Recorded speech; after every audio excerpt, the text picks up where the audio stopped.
Primera de Samuel, capítulo 19. Saúl les dijo a sus siervos y a su hijo Jonatán que asesinaran a David.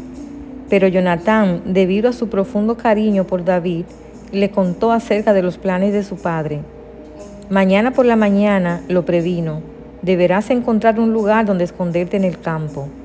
Yo le pediré a mi padre que vaya allí conmigo y le hablaré de ti. Luego te informaré todo lo que pueda averiguar. A la mañana siguiente, Jonatán habló con su padre acerca de David, diciéndole muchas cosas buenas de él. El rey no debe pecar contra su siervo David, le dijo Jonatán. Él nunca ha hecho nada para dañarte. Siempre te ha ayudado en todo lo que ha podido.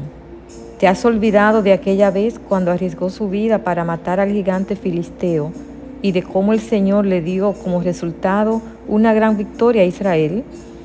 Ciertamente estabas muy contento en aquel entonces. ¿Por qué habrías de matar a un hombre inocente como David? No hay ningún motivo en absoluto. Así que Saúl escuchó a Jonatán y juró: tan cierto como que el Señor vive, David no será muerto. Después Jonatán llamó a David y le contó lo que había sucedido. Luego lo llevó ante Saúl y David sirvió en la corte igual que antes. Entonces la guerra se desató nuevamente y David dirigió a sus tropas contra los filisteos. Los atacó con tanta furia que todos huyeron. Pero cierto día, cuando Saúl estaba sentado en su casa con una lanza en la mano, de repente el espíritu atormentador de parte del Señor vino sobre él como antes, mientras David tocaba el arpa. Saúl le arrojó su lanza, pero David la esquivó y dejando la lanza clavada en la pared huyó y escapó en medio de la noche. Entonces Saúl mandó tropas para que vigilaran la casa de David. Se les dio la orden de que mataran a David cuando saliera a la mañana siguiente. Pero Mical, la esposa de David, le advirtió: si no te escapas esta noche, te matarán por la mañana. Así que ella lo ayudó a salir por una ventana y él huyó y escapó.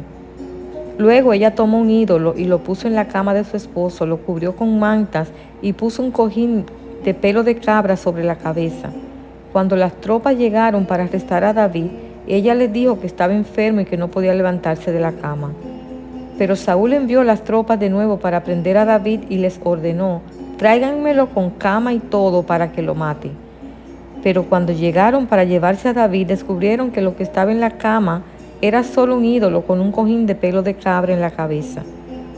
¿Por qué me traicionaste así y dejaste escapar a mi enemigo?, le reprochó Saúl a Mical. Tuve que hacerlo, contestó ella. Me amenazó con matarme si no lo ayudaba. Así que David escapó y fue a Ramá para ver a Samuel y le contó todo lo que Saúl le había hecho. Entonces Samuel llevó a David a vivir con él a Naiot. Cuando Saúl se enteró de que David estaba en Naiot de Ramat, envió tropas para capturarlo, pero cuando llegaron y vieron que Samuel dirigía a un grupo de profetas que estaba profetizando, el Espíritu de Dios vino sobre los hombres de Saúl y ellos también comenzaron a profetizar. Cuando Saúl se enteró de lo que había pasado, envió a otras tropas, pero ellos también profetizaron. Lo mismo sucedió por tercera vez. Finalmente Saúl mismo fue a Ramá y llegó al gran pozo en Secú. ¿Dónde están Samuel y David?, preguntó. Están en Naiot, en Ramat, le informó alguien. Pero camino a Naiot, en Ramá, el Espíritu de Dios vino incluso sobre Saúl, y él también comenzó a profetizar por todo el camino hasta Naiot. Se quitó la ropa a tirones y quedó desnudo, acostado sobre el suelo todo el día y la noche, profetizando en presencia de Samuel. La gente que lo vio exclamó: ¿qué? ¿Hasta Saúl es profeta ahora?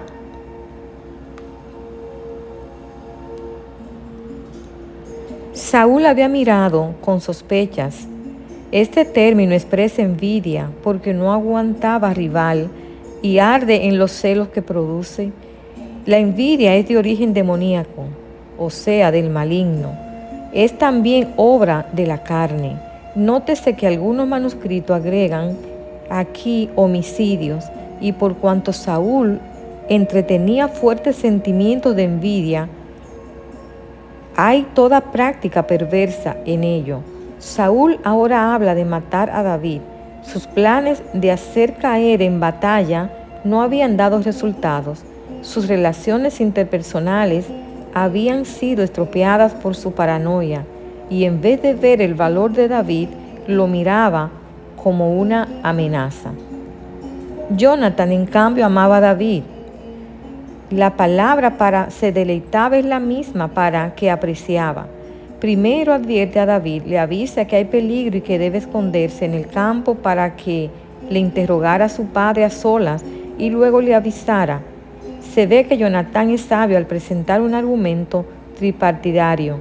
David era útil y beneficioso a Saúl.